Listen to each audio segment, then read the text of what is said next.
but it's such a wonderful overview of our spiritual journey. Just step by step, and little by little. If you've got an ember that's tiny and dwindled, patiently blow, patiently wait, and before you know, the flame will be great. Then let the fire burn, and let your voice, heart be heard as light guides you on your way. So it sounds very poetic, but it is a truism.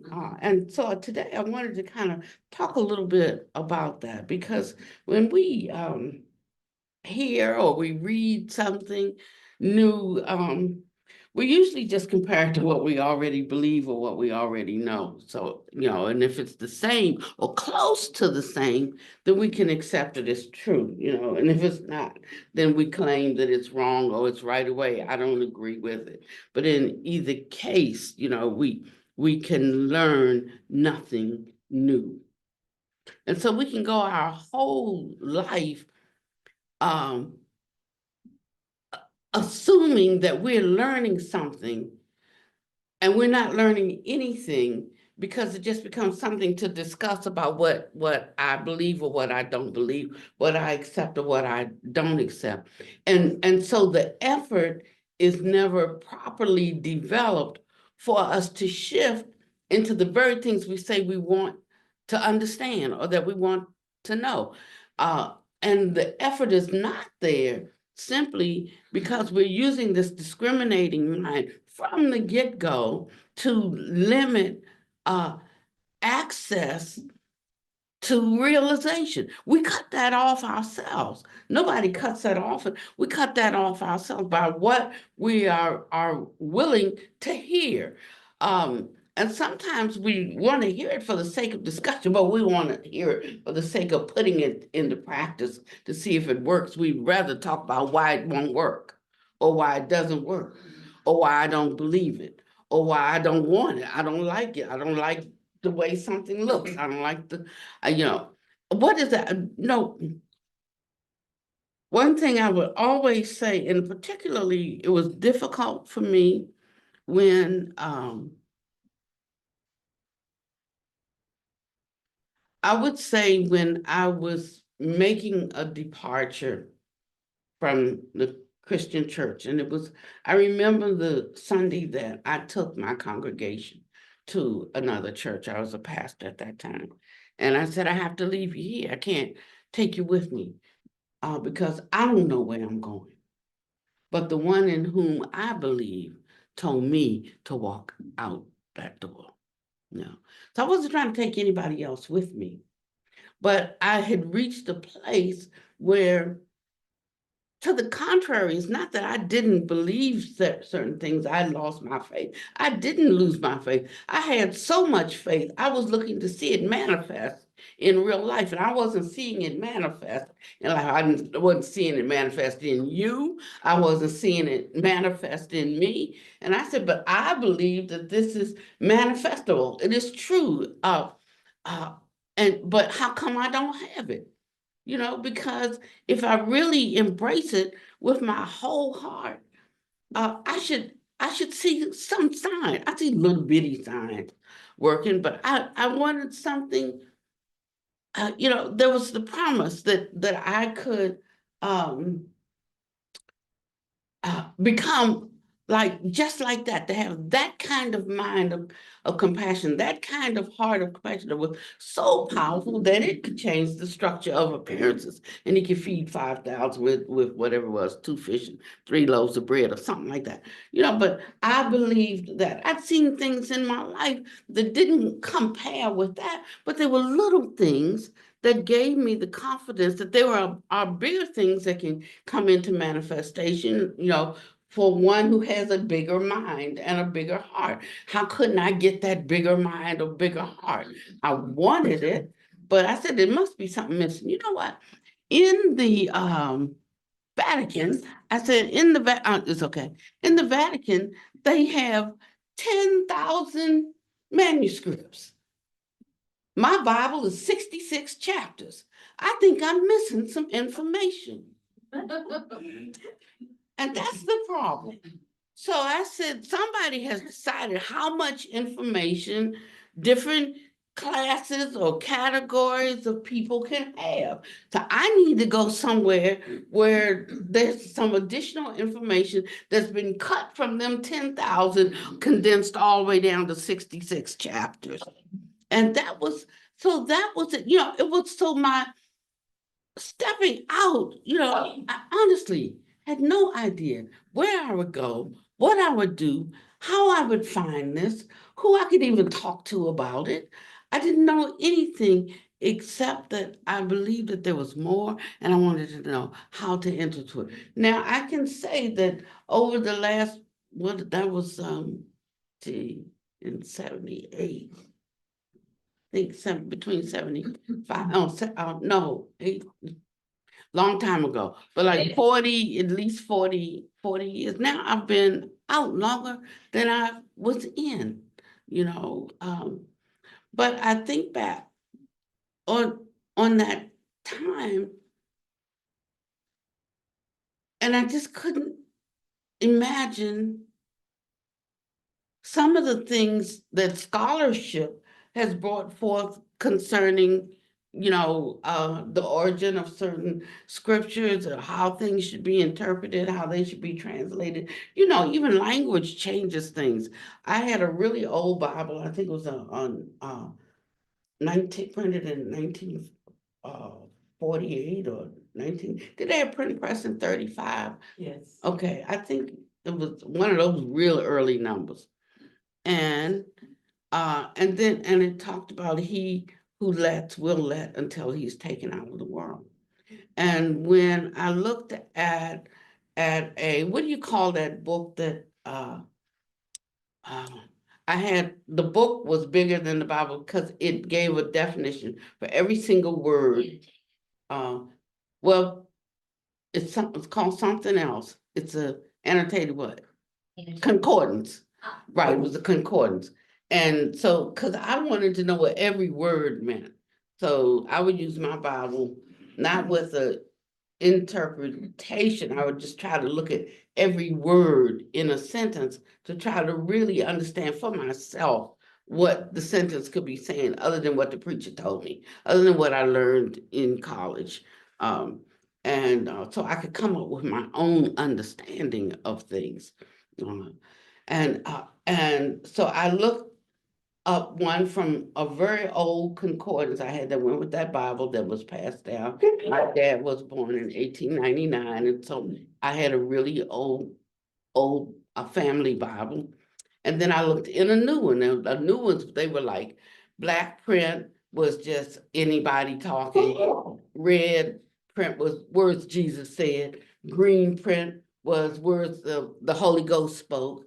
And it may have had another color. So I could now look and see who's talking, things like that. But when I looked up he who will let until he is taken out of the world. In that day, the word meant hinder. He who hinders will hinder until he is taken out of the world. So who do you think that was referring to? He who hinders will hinder. The devil. The devil. He who hinders will hinder until he's removed from the world. But today, let means to allow. He who allows will allow until he's taken out of the world. Now, who are we talking about? The Holy Spirit. So there comes a time in the whole theology when the Holy Spirit will basically take his hands off, and then all hell's gonna break loose. Okay, so now you have two opposing stories going on right here, depending on what year your Bible was printed. You're printed. And so I'm thinking now, and it's helping me to understand that truth has to be taken within a certain context, and we talk about wanting the truth and wanting to know the truth. I saw a movie starring He does all of those dun dun dun I Spy movies. Dun dun dun dun. What's it? Yeah, he does those Mission Impossible movies. Tom Cruise? Tom Cruise, yeah. So I was watching this movie by Tom Cruise, and they were in court and they were fighting over something, and he says, I just want to know the truth. Yeah.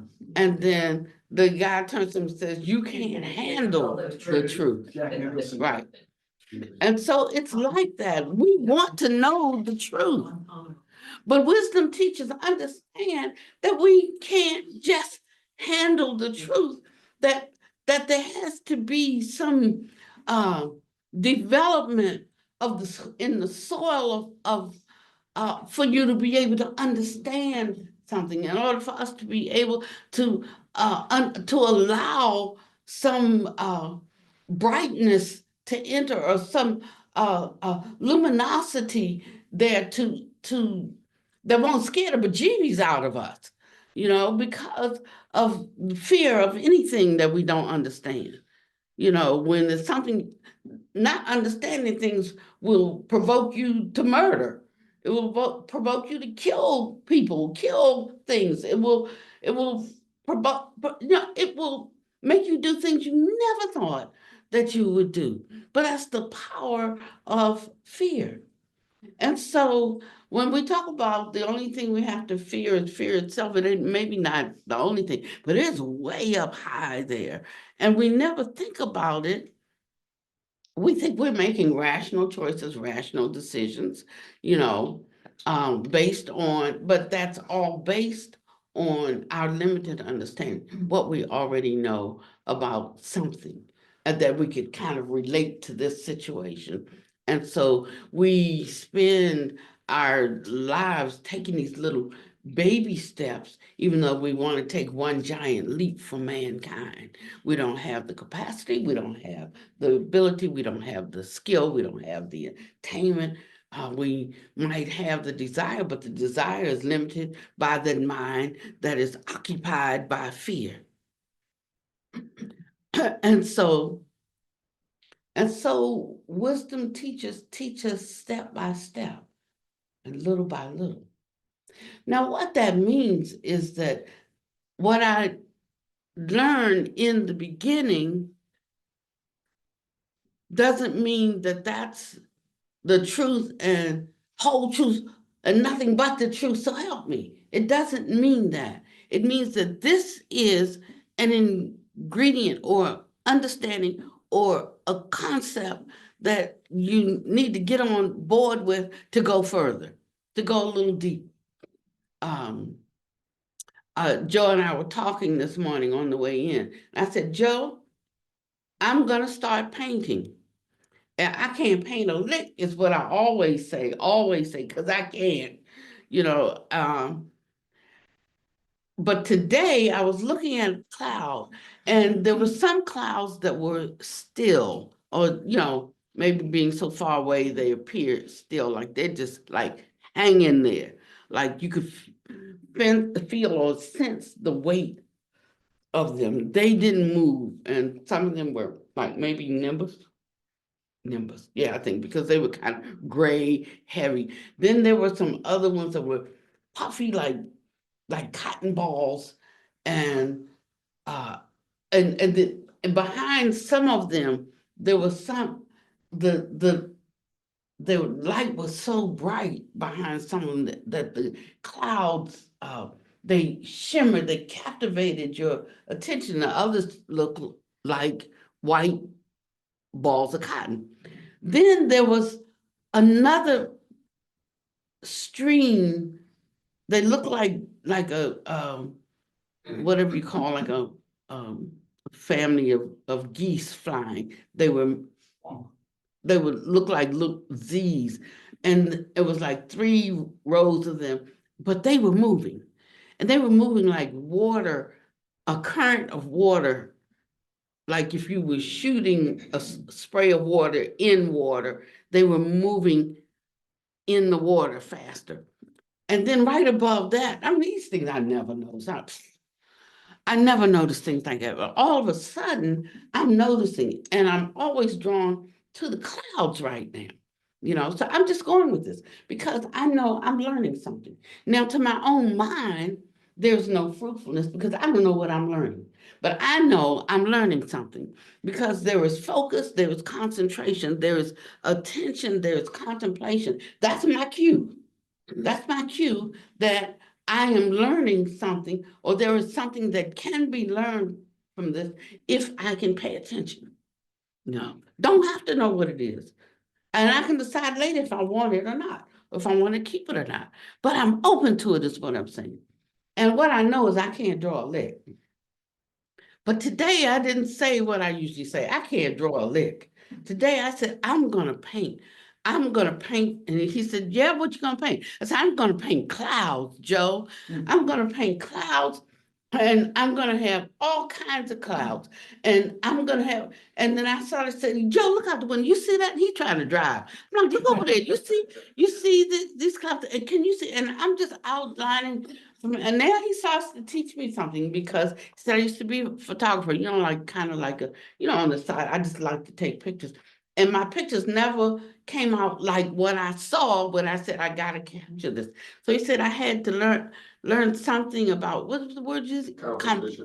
Composition. I don't know about composition, but that sounds like plausible, like I might have to learn something about composition, whatever that means, but I know I'm missing something because I take pictures of clouds all the time now. And when I look at them at home, they didn't look like the clouds I took. I said, but Joe, I'm gonna draw these clouds, but these clouds are gonna have life, like Buddha Master's art. I said, like when I draw these clouds and people look at these clouds, they're gonna be as if they are actually in them. And some clouds are gonna be still, some clouds are gonna be moving, and then there's some clouds are gonna go around in a wisp, and I was so sure of it. Now it might never come to fruition. I might never develop the capacity.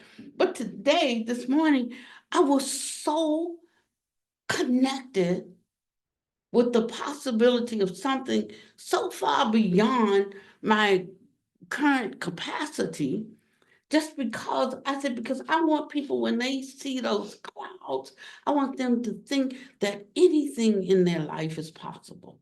I wanted to give them hope and inspiration, and I want to give them just the joy of life, marvelous existence.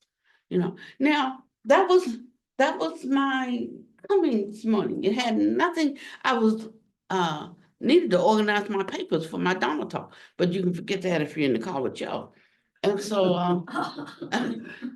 so so that's where it went. But you see what I'm talking about is that we have to relax our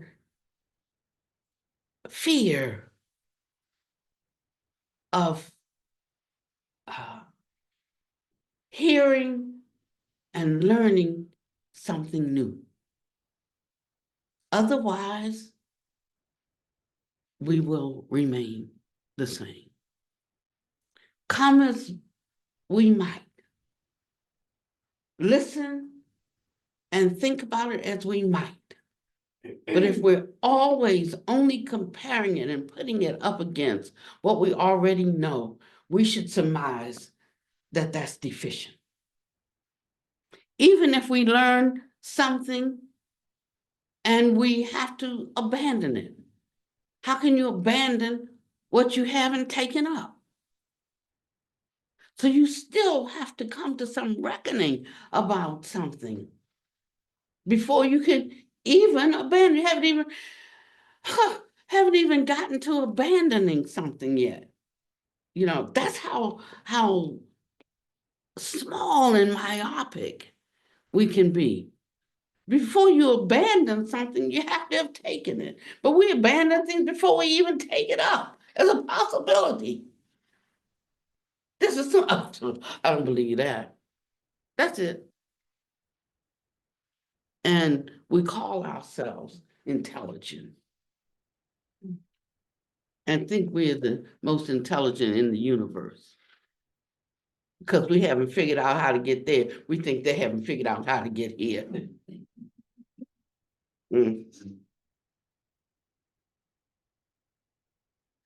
So we have to open up and recognize the truth without context is a weapon, and perhaps it's the cruelest weapon. You know, truth without context. And so a good teacher tries to give context to the truth so that it can be heard, tolerated, because it's got to bump up against not knowing, that it can be listened to, and that it can be contemplated. And sometimes it takes a long time before we can begin to see a breaking down of our resistance that has been built up by fear of the unknown, fear of change, something out there changing, fear of change required of me, fear of acknowledging that I was wrong, fear of acknowledging that, I made a mistake with all best intentions, fear of what others will think about me, fear of how I will handle how I think about myself. Just all kinds of fear.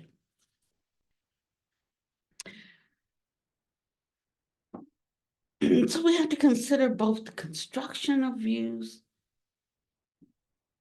and the destruction, of views carefully if we want to advance. We could say carefully, another word that they use is mindfully. Don't let the mind part of the word like get you off into your intellectual thinking. Mindfully means carefully, with deliberation. It can be with sincerity. It can mean you could plug in 100 words for mindful. If you did start plugging in some other words, you could begin to expand your concept of what mindful is and how to access it and use it in your life to make your acquaintance with things, to even make acquaintance with your own mind. It's hard to use a word to define a word. So we have to use other words and see how they fit in all of that. And instead of it meaning this or this, it can mean this and this and this and this, sometimes that. And then we are able to expand our capacity to receive something greater than what we already know. And when I say receive it, I mean receive it in a way that we can use it. We can. I think, did I talk about feeling something in my room? Did I talk about it in Dharma? I think so. I don't recall. I didn't talk about these two eyes and feeling fear waking up in the middle of the night. Recently or in the past? No, recently. Oh, you talked about it in the past too. Waking at the front of your bed, at the foot of your bed. I think you just shared it one-on-one. Nonetheless, let's hear Yeah. Okay, so I hadn't planned to talk, I hadn't planned to talk about this today.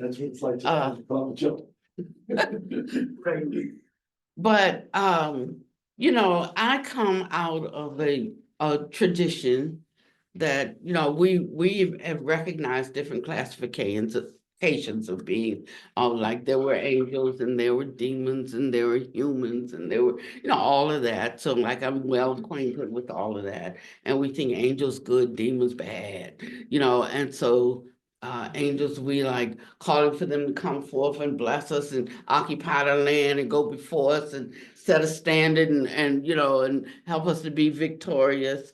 And all of that, and then demons, we're condemning them to the pit of hell, you know, for their evil ways and all of that. And so I'm reading, Buddha Master says, you know, even hell beings, you know, want to be free. Even hell beings want to be saved. Even, you know, and he says, so you should pray for them. I'm like, what? No, those are the ones we, you know, we curse. And he said, that's not what bodhisattvas do. No. Bodhisattvas save all beings. And so, okay, so I know where I am on the bodhisattva path. That I just march my notch down a little bit, you know? And I said, but I took it as an instruction. Even though I had all this training in exorcism and stuff like that, when I was there doing those things, you know, now I don't think about them that much because we don't talk about it in that same kind of way. So I'm not pulling all of that back out to revisit and regurgitate. That's something that's just tucked in there that adds some dimension and insight to things I'm learning now, right?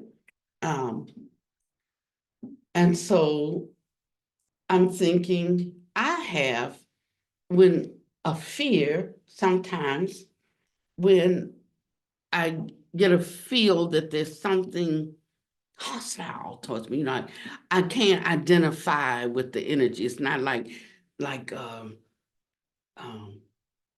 meeting my own.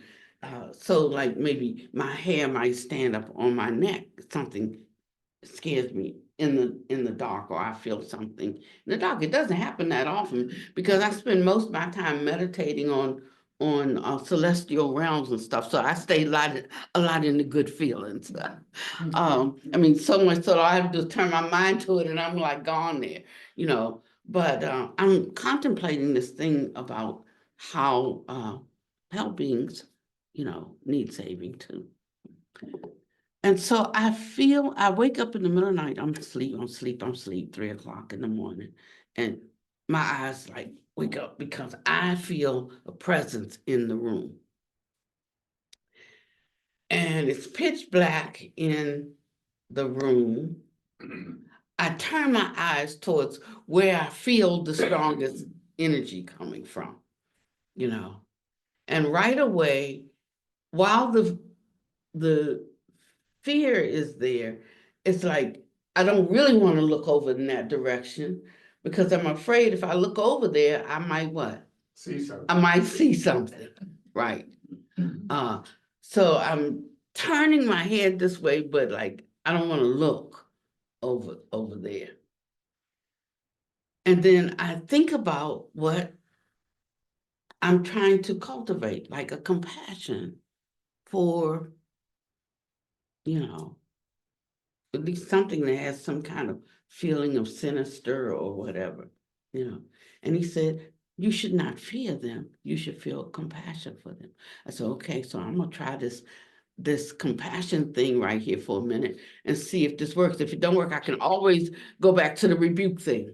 So I'm gonna go with the compassion thing first. And I'm like, okay, you know, and I'm trying, and I'm doing all throughout the week, you know, we're doing our preliminary practices, you know, and our compassion practices, and we're saying all the right things and trying to draw a picture in our mind of what compassion looks like and feels like, and we're doing all that. But now's the test of whether that stuff works for you or not, right? And so I'm thinking about the kind of mind that I should have, that I want to cultivate. Pretty sure that I don't have it right now, but I want to try.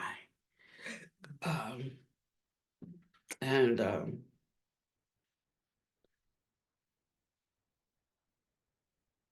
I open my eyes and I see two eyes looking at me, two big eyes looking at me across from the room. And then they start moving, the eyes are moving towards me, because they're getting bigger. They're not growing, it's movement coming towards me. And I'm saying, I'm not afraid, I'm not afraid, I'm not afraid, I'm not afraid. And then I'm saying my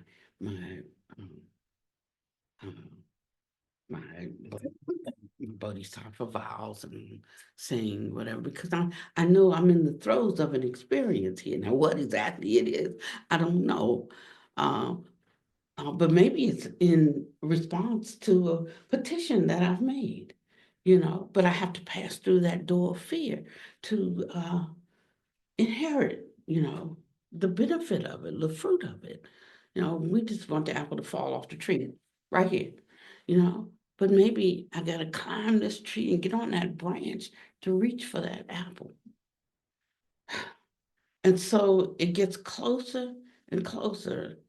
The closer it gets, a part of me is becoming more afraid, but another part of me is vamping up into my great wish, my aspiration.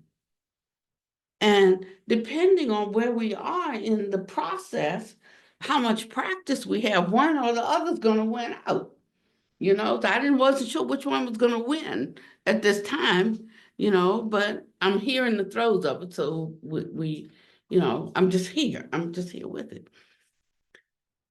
But the more, I really allowed the compassion to rise up. Now, that means I've already made an assumption that it's what kind of a being. Evil. Yeah, I already made that assumption, right? That it's evil because it feels to me. All right. So I just want to keep that in mind.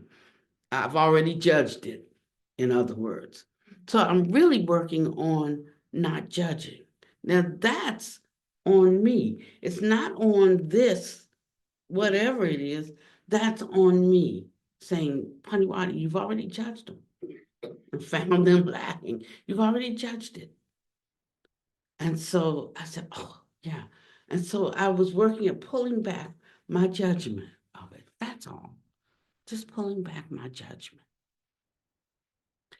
And then as it got closer, I have a window by my bed that's right here that has one of, I call them ghetto lights, that these big bright lights that they put up, here and there.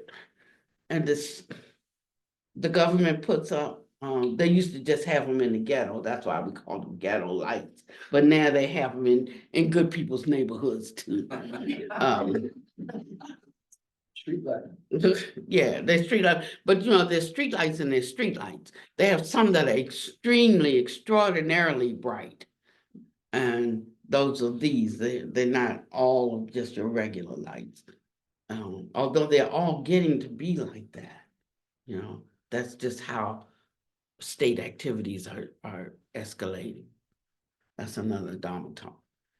And so it brings it, now that my eyes have gotten accustomed to the dark, now I can recognize that there's a little bit of light here from the street. The street that my window goes to the backyard. There's no light in the backyard, but that doggone light is so bright, it's on the street behind me to the right, and yet it brings in a little bit of light into the room.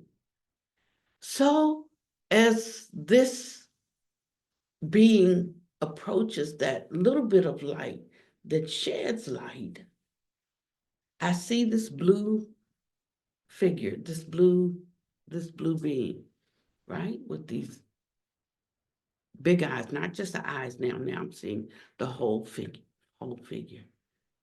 And I'm just observing. I'm just looking at him. What am I gonna do? I can't fight it. I don't know what it is. I don't know. Somebody said to me, well, how do you know it was real? How do I know I'm sitting here talking to you? There's a and so I was there, and it got closer and closer, and then it was holding up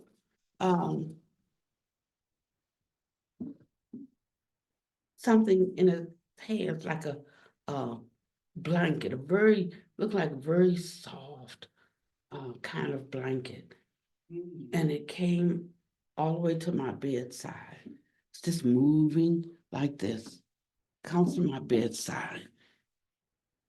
And I'm just watching it, and I'm doing my loving kindness meditation and so forth, and it laid it over me, this blanket, and then it just began to touch me ever so softly, ever so gently, just touching, and then it moved back and it disappeared. And that was it. Didn't you say the blanket caused like some positive feelings? though? Yeah, the blanket, this blanket that he laid, it was like, there's a song that says, cover me with kindness, cover me with your love, or it was done by Troubadours for the Lord. And I love that. I'm gonna find that song. But that's what the blanket felt like. It felt like something that was alive and tangible. And it covered me. And and I could feel the essence of whatever it gave me. It soothed me. And it just gave me this profound sense of peace and grace. And so that was the experience. Now, have I unpacked that whole experience? Have to say no, not at all. Does it factor into my, memory data banks about experiences? I'd have to say, no, it doesn't. Do I have to make a big deal about it? Absolutely not. Did I have to tell? No, it's not telling you about something to talk about supernatural powers or supernatural experiences or events. It was not about any of that, but having this experience, that's for me. I'm telling you this because as you grow and develop and move outside of a narrow mentality to open up to find the answers that you say you want to know about the nature of life and the nature of reality and the nature of universe, it's going to necessarily take you out of your field of comfort. And I'm trying to give you a guide and to share with you how to use the Dharma to allow you to grow and to develop and to come to realize things beyond just your ordinary, untaught, run-of-the-mill capacity. And that's the only reason for it. Otherwise, the story is a non-story. It's a non-story. It's just something that happened, and it's for me to process what happened according to what I think, according to how I hold things. I have to process that. So, Who you said, Blue? Blue, Krishna? could be, like you might even call it Krishna. I was with my therapist, I get lymphatic drainage every week, and I was with my therapist. And so I don't know how she asked me, was I familiar with, she named something, it's like planet or something. It's a star. She named this planet, asked, was I familiar with it? I said no. And I mean, like, she's a, you know, a 40-year medical person, right? You know, she's not like just out there woo-woo kind of person. You know, so I have a lot of respect for her and for her skills and for her experience and all of that, you know. She asked me, have I heard of these, it starts with an A and it's a star or something. I like, no. She said, so she said, someone was with you. She said, someone look, Google it, look it up. And so someone looks it up and she starts to read. And then they have this definition of who they are, what star or planet they're from, and what they look like, and that they're blue. And they bring, you know, just their healing technology to help beings who want to help beings on our planet, and they bring what skills they possess to those who are open and receptive. Now, I'm not open, I'm not receptive, right, to any energy that doesn't feel familiar to me. I probably have a lot of familiar spirits, but they're not good ones. You know, some things I'm familiar with that I like. That's what makes Pannavati Pannavati, and what makes you you. You know, but now so. And I was thinking that night how I was really working to cast down my fear, because I was aware that it was a presence in the room, and how to, if not be open and receptive to it, how not to be afraid of it. And I feel today that because I wasn't, that I was available to receive some help from that being. You say, now, wait a minute. I thought we were talking about Buddhism, you know, and it means to be awake to the nature of reality, not just the one that we have crafted based on our myopic views and our avidya, our ignorance since beginningless time, and our habitual tendencies, some that we're darn proud of, right? Now I'm just talking really now where the rubber meets the road, because this is going to be the difference between just amusing ourselves a couple of days a week and wishing and hoping and praying for something, and actually entering into the attainment of something that changes your capacity to impact the world, where you don't have to feel sorry for people anymore. You don't have to want to do something, so you will have the capacity to do, and the capacity to know when you can do, and the capacity to know for whom you should do. And you know, all of these things factor into the wisdom and the compassion coming together. And that's done through understanding certain principles. And because we don't understand them, we can't operate in them. But once we start to understand how they operate, then our mind becomes useful and we can put it into motion, carrying out our aspirations and our great wishes. So you can see that this is something that takes time. It takes attention, it takes focus, it takes consideration, it takes a willingness, it takes a willfulness, it takes a fearlessness. And we could come up with a whole bunch of other words, but just those are enough for right now. And so that's what I want to say to you. Before you can make any progress, you have to be able to, or be willing, I'll say, to open up in these kinds of ways.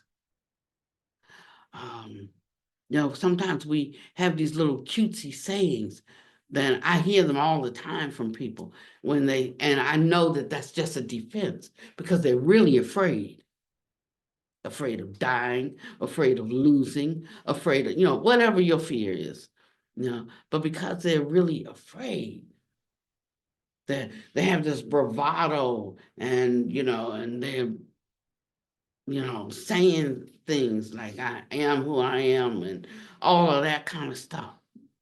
But one who can see knows the fear.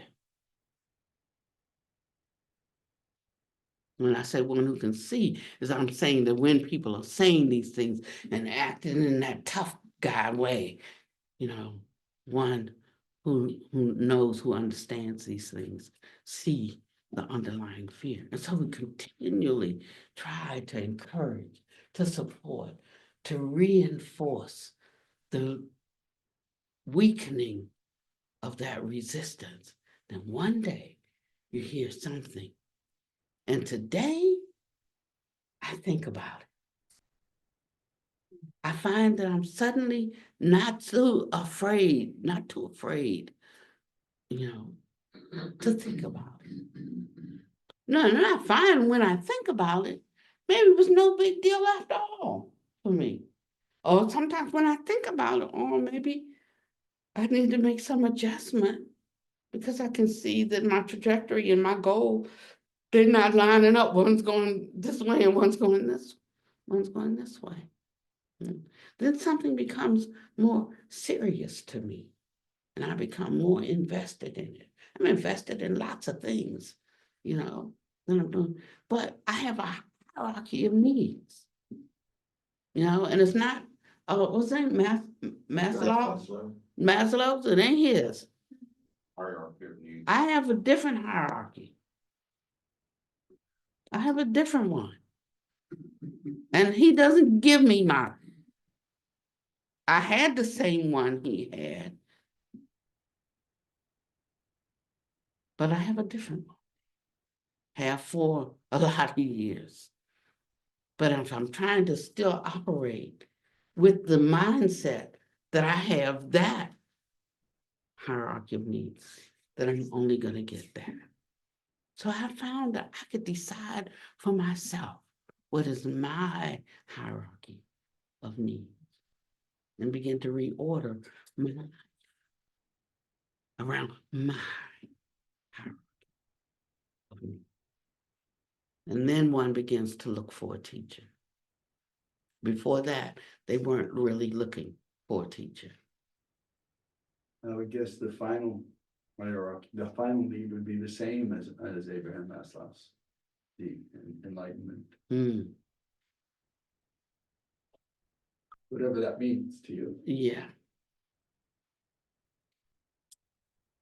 Well, see, here's our thing, that when we get to enlightenment, there is nothing to enlighten.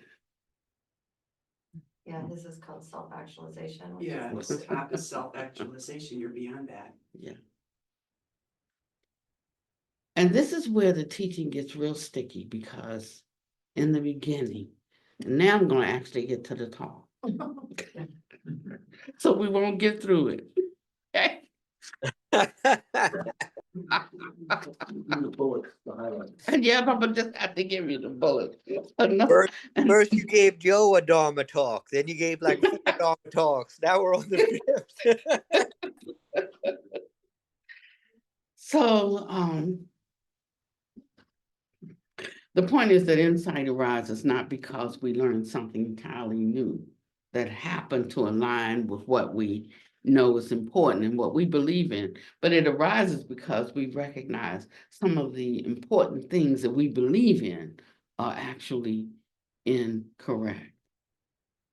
And that we've already made up our minds about a lot of things, and some of those things are just wrong. Some of those things are the things that separate an enlightened being from an unenlightened one.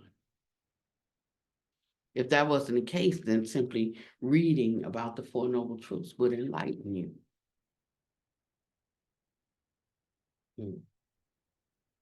And so we compare new information to what we already believe, and we have to learn how not to accept or reject it based on that. There's a lot of processing that has to happen, and reflecting. And sometimes I'll admit very quickly, but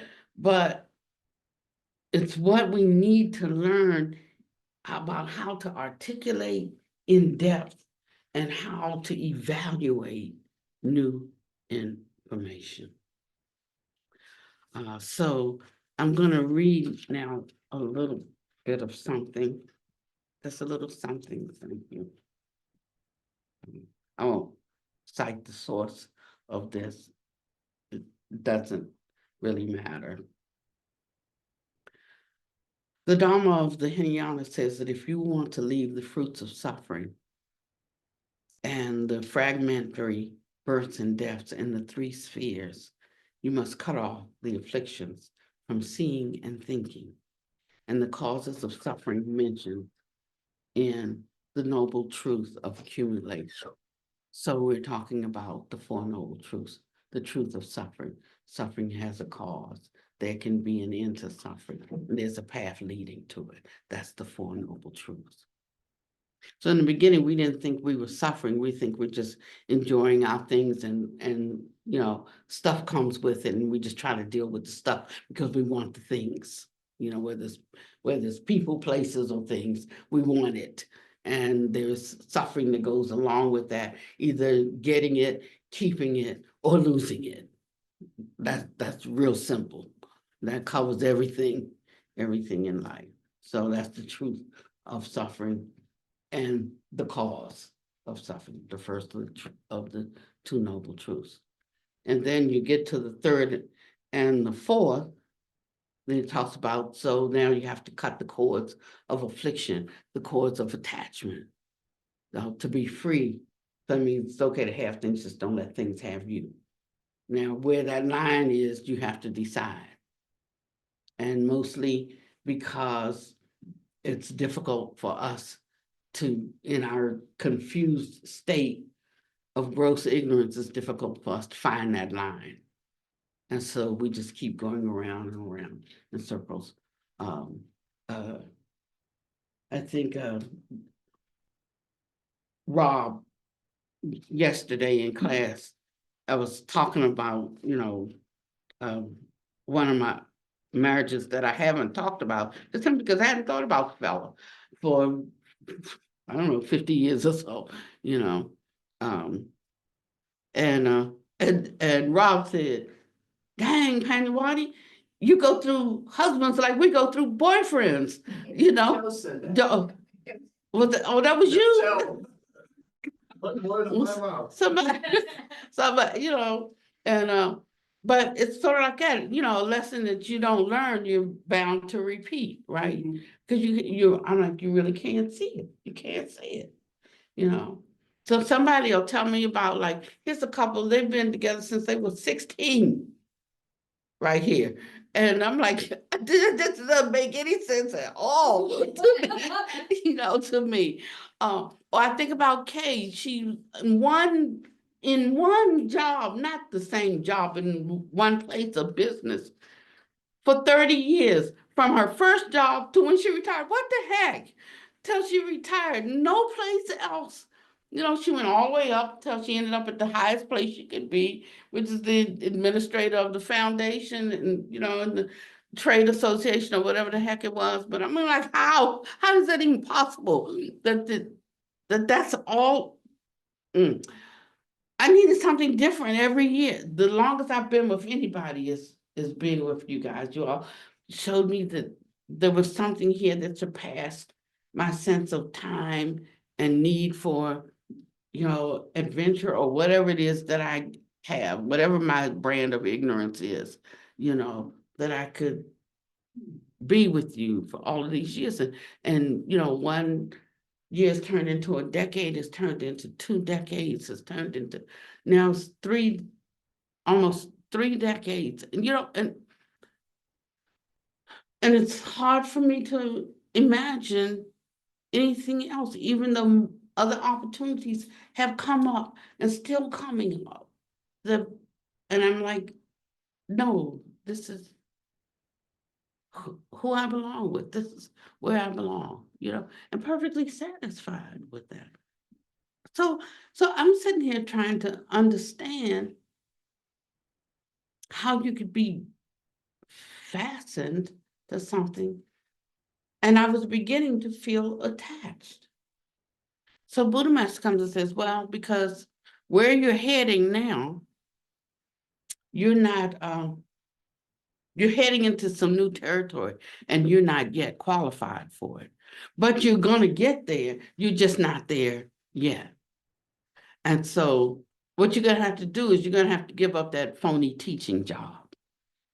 That was, that idea that you Dharma teach and all that. He said you're going to have to get rid of that. So I was right in the middle of having a program, finishing out a program for Dharma teachers, right? And he's telling me I have to give up my phony teaching job, my phony job. What am I going to do with all my students? Said they can decide. So I basically say, hey guys, program's over. I'm going to graduate you all. You can go on with your life, take this, use it, however you can use it, or you can come go with me. I'm going in this direction. Well, 99% of them chose, I take my certificate that says I'm qualified to teach, and I will go, but it came from me. And he just told me I wasn't qualified, and but I want to be qualified. I want to be qualified. And so I might be able to teach kindergarten, 5th grade, maybe even 7th grade. When you get to 12th grade, you get to college level courses, not qualified. So what do I want to teach? I want to teach 9th grade, 10th grade, 12th grade, college, postgraduate, doctoral. That's what I want. And so I'm in training for that. And I can't carry my old stuff with me. And I will just tell you right now, you can't carry your old stuff with you. I mean, you can hold it loosely because it informs, right? It informs. But you have to leave the space to be able to actually contemplate the unknown if you want to advance. Otherwise, you'll just have different impressions of what you already know. So he says, the Dharma of the Hinayana, of the Theravada, teach concepts and views. And if you want to eliminate the fruit of suffering connected with, cyclic birth and death, that's what we call reincarnation or rebirth linking consciousness, So right away, I had a problem with reincarnation because I didn't really have a framework for that. I had a framework for it as appointed unto man wants to live, and then the judgment. So you're either going to heaven or hell when you die. That's it. That's my frame of reference. So all of this, I don't know what rebirth means. It's not even in my thingy. Except that Paul did say one day that that he had been in existence and then he died. But nobody talks about that, that scripture, because they don't know how to explain that one. So I'm thinking, I don't know where to go with this. Because I'm not thinking. So he says, really think about it, Pannavati. He says, oh, come on. Have you seen anything in this world that didn't come from something else? Anything? No. No. Just because I don't know what it came from, or how it came, but there's nothing in my human experience that tells me something comes from nothing.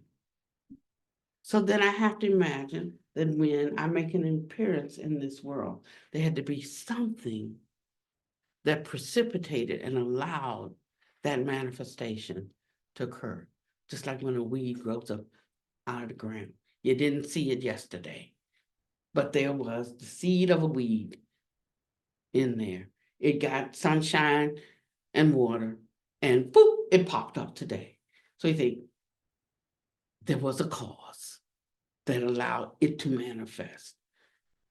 Same goes for you. it. That's where it started. So then I started contemplating that. And let's be open. Give me the principles around it. So now that's gonna take a little while. If it was that simple, but it's gonna take a little bit. It's gonna take a repositioning of how you hold and see things. But if you give me time, I will roll it out for you in a way that that mind can begin to see it. And so then there's the teaching on the egg and the sperm and the Gandhava. Gandhava is the mind stream. And mind stream is attracted to life according to how it has lived before, and it chooses. So in a sense, it chooses the parent. And so this is not a Dharma talk. This is a study. You have to learn something about principles and sit with it and see. And if you don't believe in it, don't worry. You got plenty of lifetimes to get it. So you don't have to worry about it. But if there's something that you want to get now, like because you want to see what's over the hill, you got to climb the hill. Can't stay at the bottom and want to see what's on the other side. You got to climb, get to the pinnacle and look out and look over. That's all I'm saying. So you decide how far you want to go, how much, just take whatever. If you just want to be comforted, then just take what comforts you. If you want to be helpful to others, then that might require a little bit more of you. If you want, if you really want to open to the truth, when I walked out that church door, I said, I want to know the truth. Not what my theology says is true, not what I already hold and believe is true, but I want to know the truth, even if it challenges what I already know. I want to know. And that's why I went out. And so it's the same in this. So he talks about in the beginning, we have to cut off afflictions, and these afflictions come from seeing and thinking. We always say the eyes don't lie, but they do, because they form opinions based on what's in your mind. And so thinking and seeing. And so this Dharma that one practices in the beginning refers to factors of awakening, factors of enlightenment. And they are 37 factors that we consider, the 37 factors of awakening. It is okay to use them as a reference. However, I do not advocate that you take them as your main practice. You should concentrate on practicing the Dharma that I transmitted to you. From Mahayana, you should directly enter Tantrayana or Vajrayana. And of course, it would be best if you entered through the quick path, the supreme and unsurpassable Mahamudra of liberation. That is a matter of karmic conditions and a matter of becoming a Buddha in this very lifetime. Because Dojin, you can become awakened or attain a rainbow body in the bardo if you make it, but you already did then. So you don't know, but I want to know on this side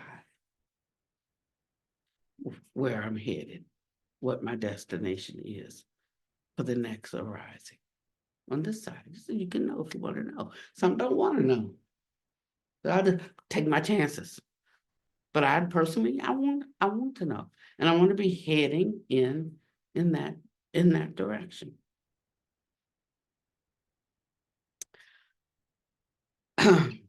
So each Dharma has its own benefit.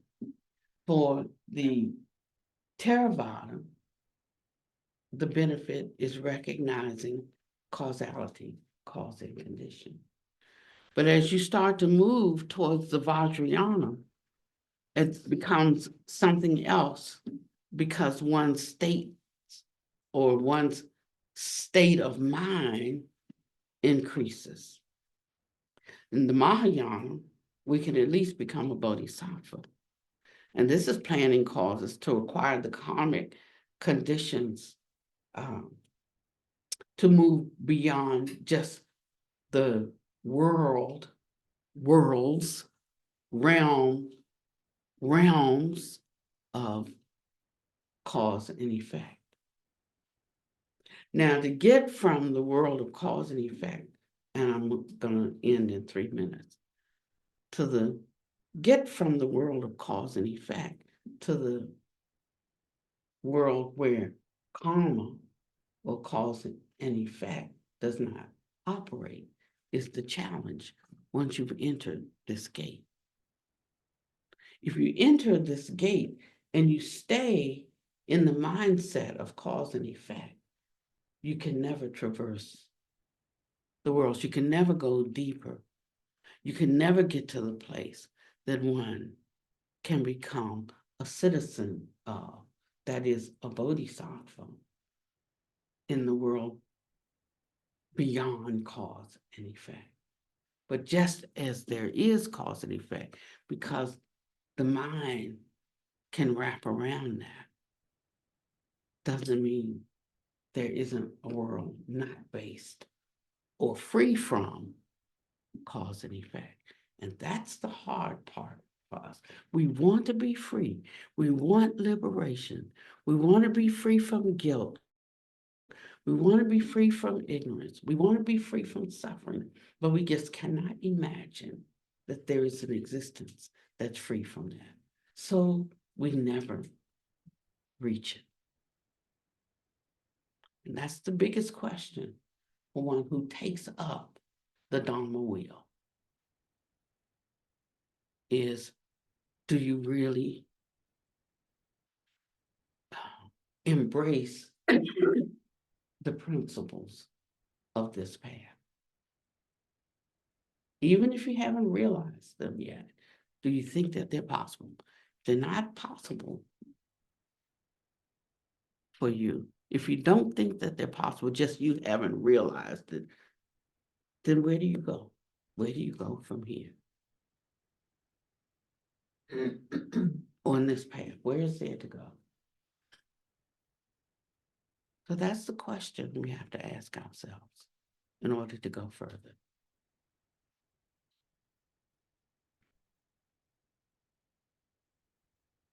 Additionally, if you really want to become a Buddha in this very lifetime and have made a firm and resolute determination, and I'm not saying we're all like a Samyak Bodhi Buddha, like Shakyamuni, but there are levels and degrees of awakening.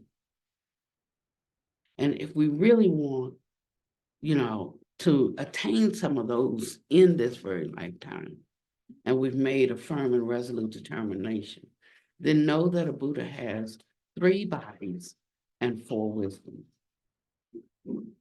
Sometimes they call it 4 bodies and 5 wisdoms.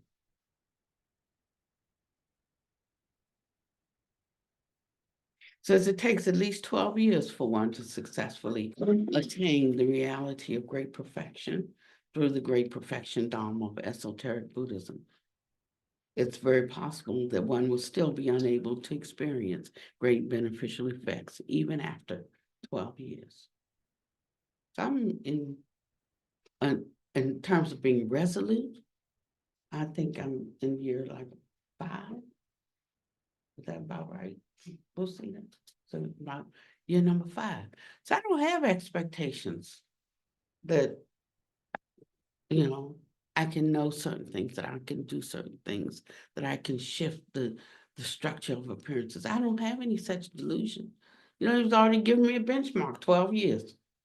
Don't come in today and expect by next week you're going to be a Buddha floating in the, I don't have an unrealistic expectation, but I'm excited every time something urges me forward, pushes me forward, challenges my belief about something, challenges my assumptions, knocks down my idea that I'm the smartest kid on the block, shows me my faults. I'm excited every time I see a fault because I didn't know it was a fault because I couldn't see it.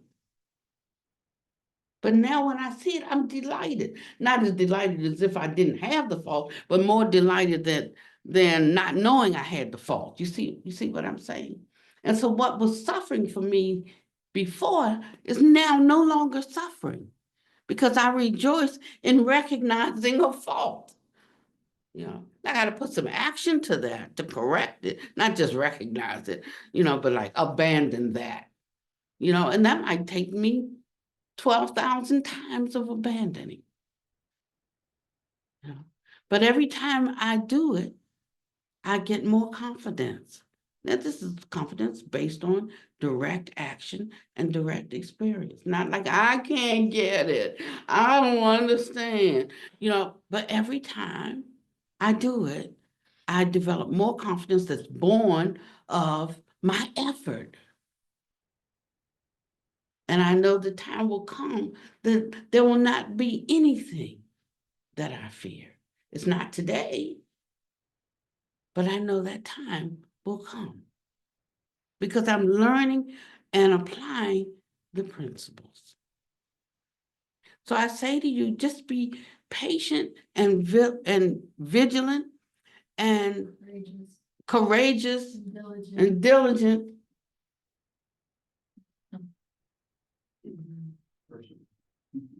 Persevere. Take joy. He said, when you find a teacher that corrects you, stay with that teacher. Buddha Master is fierce #1 at correction. Where else could I go? Who else could constrain me? But his teaching can constrain even me. Y'all are good people. I wasn't that good, but it can constrain even me. I'm safe in being constrained in that way because I know the propensity of my mind. I'm coming to know myself. This way you come to know yourself and you can change what you want to change. So I hope every day you give some thought to some Dharma that you are learning.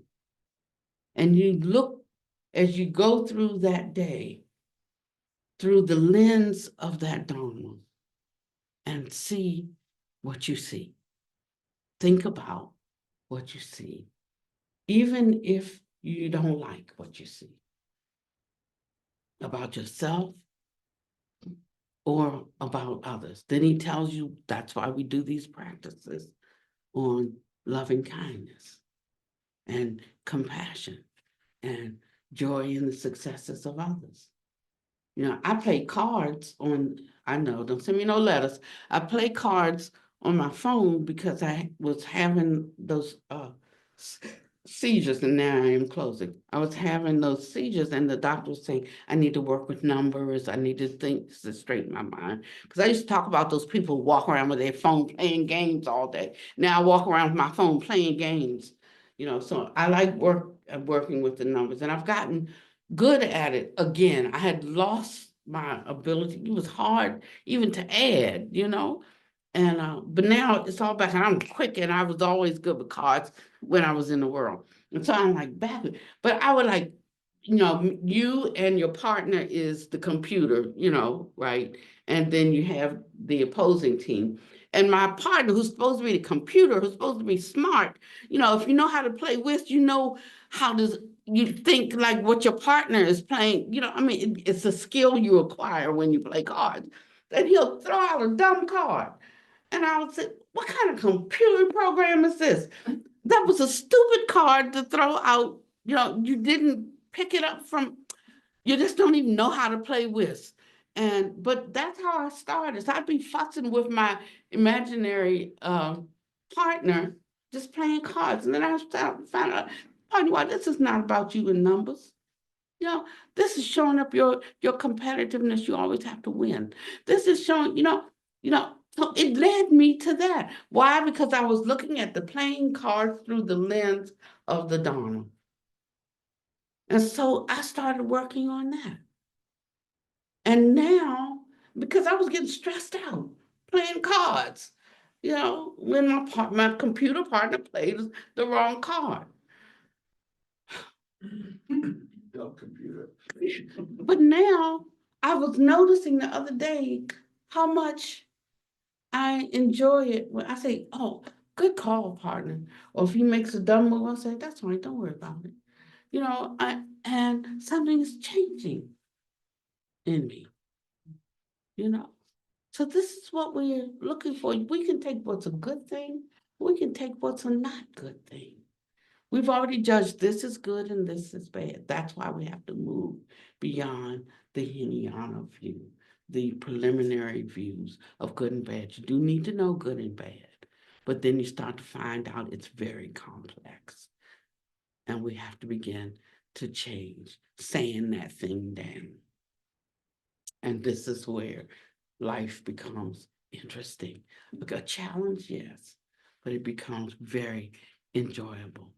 And we wake up and we live right here in Samsara, and Samsara becomes none other than Nirvana.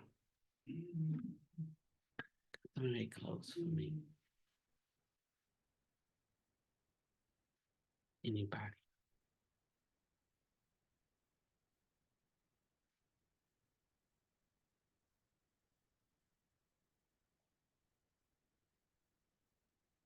Yeah.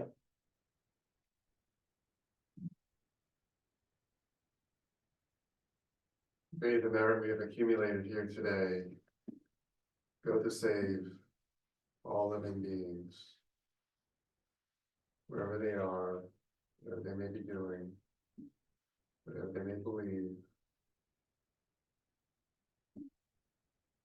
Come to encounter the truth of their existence. And a teacher who can work with their own mind, in their own world, in their own form. Allow them to see that there's so much more than they thought they were. They all be well.